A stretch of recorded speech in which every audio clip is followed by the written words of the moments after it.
देश के सर्वश्रेष्ठ हास्य कवि को यह पुरस्कार दिया जाता है। यह हास्य व्यंग्य का ज्ञानपीठ है, क्योंकि इसमें ज्ञान की ओर पीठ करने वाले लोग पाए जाते हैं। और भविष्य का पुरस्कृत कवि उस कोने में बैठा है। इसकी चोटी का आपको न दिखाई दे रही होगी, लेकिन यह चोटी का कवि है। ब्रह्मांड से सीधे संकेत इसको मिलते हैं। सिग्नल इसका स्ट्रांग है। नाम है ओम व्यास और उज्जैनी से आए हुए हैं भाई ओम व्यास। अपने खास अंदाज के लिए प्रसिद्ध हैं। अमेरिका की यात्रा करके आए हैं। चाल वहां भी ऐसी ही थी।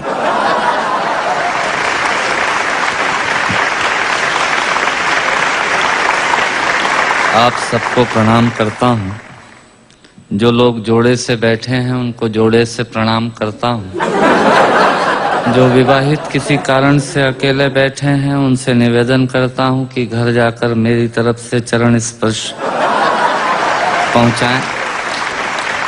जो कुंवारे बैठे हैं उनको इलू इलू करता हूं। उन लोगों को विशेष प्रणाम करता हूं जो सहारा श्री अमर सिंह जी, मुलायम सिंह जी के प्रोटोकॉल में यहाँ जबरदस्ती फंसे हुए हैं, जिनका कविता से कोई लेना देना नहीं है। मैं उनको प्रणाम करता हूँ।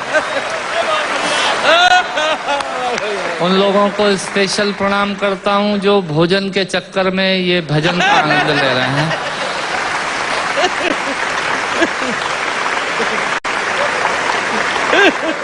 हंसना सिर्फ आदमी के नसीब में है। आपने कभी किसी गधे को हंसते हुए नहीं देखा होगा। यदि देख लें तो समझ लीजिएगा ये आदमी होने की तैयारी में है। और किसी आदमी को गुमसुम उदास बैठा देख लें तो समझ लीजिएगा कि ये वो होने की तैयारी में है। आनंद से बैठिएगा। मैं आपको ज्ञान की एक भी पंक्ति नहीं सुनाऊंगा। भगवान महाकाल की कसम खाकर कहता हूँ, इस देश में अमिताभ जी आजकल ज्ञान की स्थिति बड़ी खराब चल रही है। सवेरे 18 चैनल खोलो तो 19 बाबा प्रवचन देते हुए मिल रहे हैं और उसी समय हम ब्रश करके थूक रहे हैं। भारतीयों का कुछ हिसाब किताब समझ में नहीं आता। भारतीय आदमी अपने तरीके से जिंदगी जीता है। सहारा श्री बैठे हैं। मैं आपको बताना चाहता हूँ भारतीय आदमी होता क्या है। बेसिकली भारतीय आदमी वो होता है जो टूथब्रश के आगे वाले हिस्से के खराब हो जाने के बाद चाकू को गर्म करके उस पोर्शन को काटता है और बचे हुए हिस्से से पजामे में नाड़ा डालने का यंत्र बनाता है। ये होता है भारतीय आदमी। इधर से तालियां कम बज रही हैं, इधर का मामला ठीक है। मुझे याद है भारतीय आदमी हीथ्रो एयरपोर्ट पे, लंदन में हीथ्रो पे एयरपोर्ट पे मशीनें लगी हुई हैं पॉलिश करने की जूतों पे। एक पैर डालो पॉलिश हो जाती है, दूसरा पैर डालो पॉलिश होने के बाद वो पैर पकड़ लेती है। फिर उसमें 50 सेंट्स डालिए तो वो पैर छोड़ती है। भारतीय पहुंचा एक, उसने एक पैर एक मशीन में पॉलिश हो गई, दूसरा पैर दूसरी मशीन में फंसा दिया। मुलायम सिंह जी, मरण तो उस आदमी का हुआ जो अंग्रेज आया। उसने जैसे ही पहला पैर फंसाया मशीन ने पैर पकड़ लिया। उसकी काउंटिंग में तो 2 हो गए। भारतीय आदमी ये होता है। मैं आपसे निवेदन करता हूं, आज यहाँ हमारे दिलीप चौबे जी और राकेश पांडे जी मुझे एंटरटेन कर रहे थे, बता रहे थे ये 325 एकड़ में फैला हुआ है सहारा शहर। मैं आपके लिए जानकारी देता हूँ, सहारा शहर 325 एकड़ में नहीं फैला हुआ है। सहारा आजकल इन दिनों देश में एक विचार बन गया है जो पूरे देश में यत्र तत्र सर्वत्र नजर आता है। हथौड़े ने चाबी से पूछा, सुन चाबी, लोहा तो तेरे पास कम है, ताकत तेरे पास कम है, पर तू ताले को इतनी सरलता से कैसे खोल लेती है और मुझे खोलने में बहुत ताकत लगती है। तब चाबी ने हथौड़े को जवाब दिया कि सुन हथौड़े, लोहा और ताकत तेरे पास ज्यादा है, पर तू ताले की ऊपरी सतह को छूता है और मैं ताले के अंतर मन तक जाती हूँ और उससे निवेदन करती हूँ और वो खुल जाया करता है। स्वर्गीय हरिवंश राय बच्चन जी ने लोगों के दिलों में उतरने का प्रयास किया, इसलिए वो 100 वर्ष बाद भी आज भी हमारे अंतस में हैं। लोग दिमाग पर छाते हैं। उन्होंने दिल में पहुंचने की कोशिश की। मैं उनकी स्मृति को प्रणाम करता हूं और एक छोटी सी हास्य व्यंग की कविता से अपनी बात समाप्त करता हूं। जब मैं कहूं मजा ही कुछ और है, आप ताली बजा दीजिएगा। ये इनका तकिया कलाम होता है। जिनके आखिरी उंगली के नाखून का भी ऑपरेशन नहीं हुआ, वो आपको बाईपास कराने के लिए हॉस्पिटल का सजेशन देने आ जाएंगे। ये होते हैं रायचंद। सुनिएगा, आनंद लीजिएगा और ऑब्जर्वेशन देखिएगा। दांतों से नाखून काटने का, छोटों को जबरदस्ती डांटने का, पैसे वालों को गाली बकने का, मूंगफली के ठेले से मूंगफली चखने का, कुर्सी पे बैठ के कान में पेन डालने का और रोडवेज की बस की सीट में से स्पंज निकालने का। मजा ही कुछ और है, मजा ही कुछ और है। एक ही खूंटी पे ढेर सारे कपड़े टांगने का। साइकोलॉजी है, एक ही खूंटी पे ढेर सारे कपड़े टांगने का, नए साल पे दुकानदार से कैलेंडर मांगने का। ये एक शौक होता है। क्यों सेठ जी, इस बार कैलेंडर वैलेंडर नहीं आए क्या? मैंने कहा तेरे घर में जगह तो है नहीं टांगने की, क्या भाभी की चोटी पे टांगेगा कैलेंडर? पर आदमी मांगता जरूर है, फोकट की डायरी और कैलेंडर मांगने का। एक ही खूंटी पे ढेर सारे कपड़े टांगने का, नए साल पे दुकानदार से कैलेंडर मांगने का, चलती रेल में चढ़ने का, दूसरों की चिट्ठियां पढ़ने का, मांगे हुए स्कूटर को तेज भगाने का और खुद को नींद नहीं आने पे पत्नी को जबरदस्ती जगाने का। मजा ही कुछ और है, मजा ही कुछ और है। चोरी से फल फूल तोड़ने का, खराब ट्यूबलाइट और मटकों को फोड़ने का, पड़ोसन को घूर घूर के देखने का। भैया ऐसे खुश हो रहे हैं जैसे उनका चरित्र चित्रण हो रहा है। चोरी से फल फूल तोड़ने का, खराब ट्यूबलाइट और मटकों को फोड़ने का, पड़ोसन को घूर घूर के देखने का, अपना कचरा दूसरे के सामने फेंकने का, बाथरूम में बेसुरा गाने का और थूक से टिकट चिपकाने का। मजा ही कुछ और है, मजा ही कुछ और है। ऑफिस में लेट आने का, फाइल को जबरदस्ती दबाने का, चाट वाले से फोकट की चटनी डलवाने का। भैया थोड़ी चटनी देना। ऑफिस में लेट आने का, फाइल को जबरदस्ती दबाने का, चाट वाले से फोकट की चटनी डलवाने का, बारात में प्रेस किए हुए कपड़ों पे फिर से प्रेस करवाने का, ससुराल में साले से पान मंगाने का और साली की पीठ पे धोल जमाने का। मजा ही कुछ और है, मजा ही कुछ और है। ब्याज के माल से मलाई खाने का, थर्ड क्लास ससुराल को फर्स्ट क्लास बताने का। ससुराल किसी की बुरी नहीं होती और साला तो विवेकानंद जी से कम बुद्धिमान किसी का होता ही नहीं है। और ब्याज के माल से मलाई खाने का, थर्ड क्लास ससुराल को फर्स्ट क्लास बताने का, पंगत में बैठ के एक ही सब्जी के लिए दो दोने लगाने का, आरती में सबसे ज्यादा फटा हुआ नोट चढ़ाने का, दूसरे के टेलीफोन से चिपकने का, गुटके और पान इधर उधर पिचकने का, कमजोर से बेमतलब लड़ने का और पत्नी को रोज रोज परेशान करने का। मजा ही कुछ और है। मित्रों, श्रोताओं को भी कविता सुनाने का मजा ही कुछ और होता है, पर मन मेरा उस वक्त रोता है जब मजे के लिए शब्द अपने अर्थ खो जाते हैं और कुछ श्रोता तो बैठे बैठे ही सो जाते हैं, और कुछ श्रोता तो बैठे बैठे ही सो जाते हैं। यदि आप जीवित और जागृत हैं तो प्रमाण बताइए। कविता खत्म करता हूँ, तालियां बजाइए। ये मैंने एक प्रयोग की कविता सुनाई। मैंने पिता पर कुछ पंक्तियां लिखी। अमिताभ जी, ये हरिवंश राय बच्चन जी की स्मृति में कार्यक्रम है, इसलिए मैं कुछ पंक्तियां पिता पर पढ़ना चाहता हूं। सुनिएगा। माँ पर और पिता पर कुछ पंक्तियां आपके बीच निवेदित करता हूं। आप यहाँ जितने लोग बैठे हैं, मुझे नहीं मालूम कि किनकी माँ जीवित हैं और किन्होंने माँ को खो दिया, पर मेरा व्यक्तिगत मत यह है कि जिनकी माँ जीवित हैं, जिनके पिता जीवित हैं, वो दुनिया के सबसे संपन्न लोग हैं, वो दुनिया के सबसे अमीर लोग हैं, वो दुनिया के सबसे धनाढ्य लोग हैं।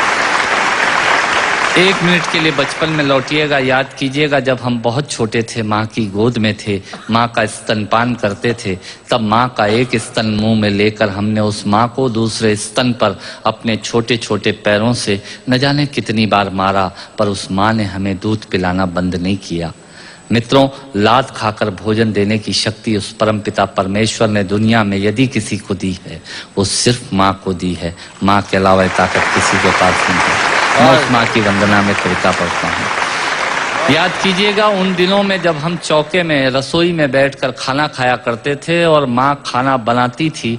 उस वक्त थाली पर बैठकर हमने जब भी इधर उधर देखा वो माँ समझ गई और उसने नमक का डब्बा हमारी तरफ सरका दिया। हमारे बिना बोले को समझने वाली वो माँ, जब हम उसे खो देते हैं वो माँ हमें बहुत याद आती है। वो माँ जो हमारे परीक्षा देते जाते वक्त दही की कटोरी लेकर शगुन बनकर आकर खड़ी हो जाती थी, उसे हम खो देते हैं। वो माँ हमें बहुत याद आती है। रमेश सोज की 4 पंक्तियां माननीय नेताजी यहाँ बैठे हैं, मैं पढ़ता हूँ। मुझे अच्छी लगती है कि बहुत रोते हैं लेकिन दामन हमारा नम नहीं होता, इन आंखों के बरसने का कोई मौसम नहीं होता, मैं अपने दुश्मनों के बीच भी महफूज रहता हूँ, मेरी माँ की दुआओं का खजाना कम नहीं।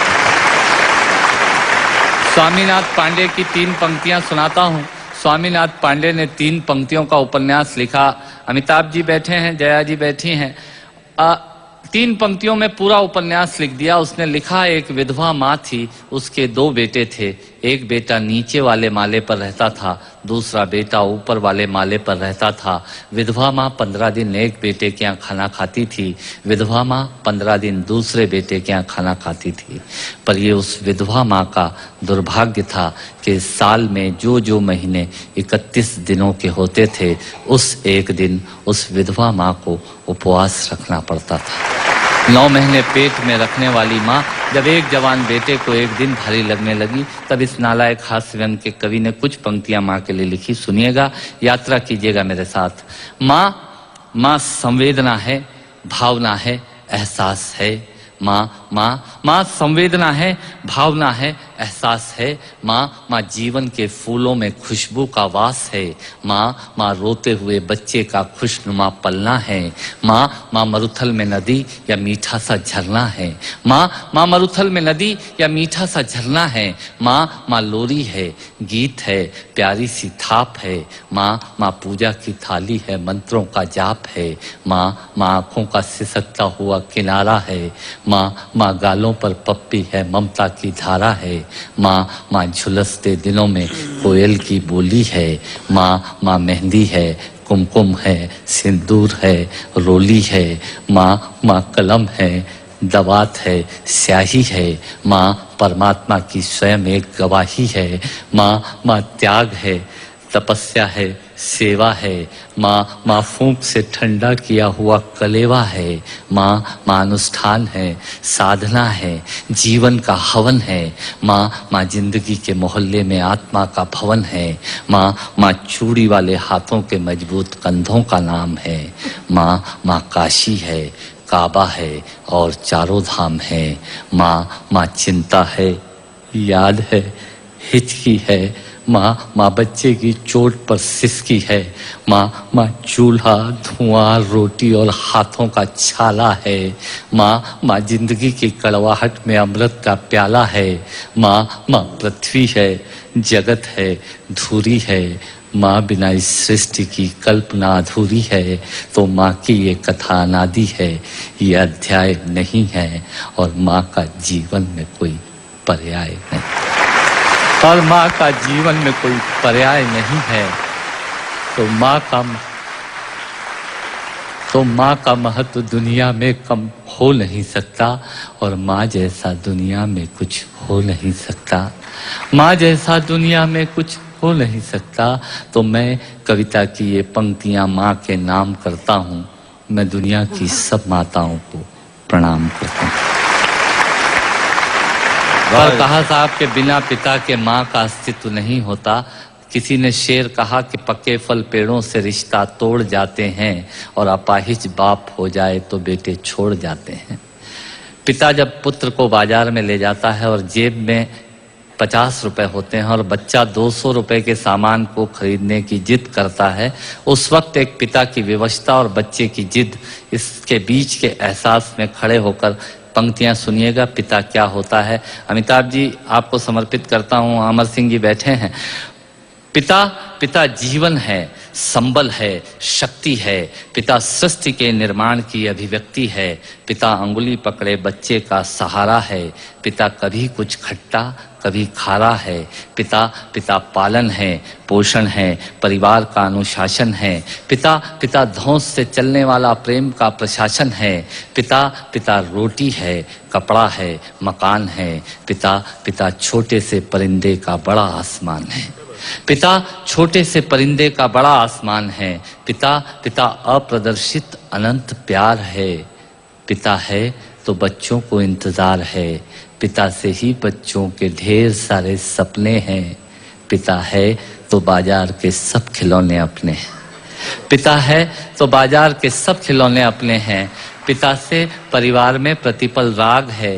पिता से ही माँ की बिंदी और सुहाग है। पिता परमात्मा की जगत के प्रति आसक्ति है। पिता गृहस्थ आश्रम में उच्च स्थिति की भक्ति है। पिता अपनी इच्छाओं का हनन और परिवार की पूर्ति है। पिता पिता रक्त में दिए हुए संस्कारों की मूर्ति है। पिता पिता एक जीवन को जीवन का दान है। पिता पिता दुनिया दिखाने का एहसान है। पिता पिता सुरक्षा है अगर सिर पर हाथ है।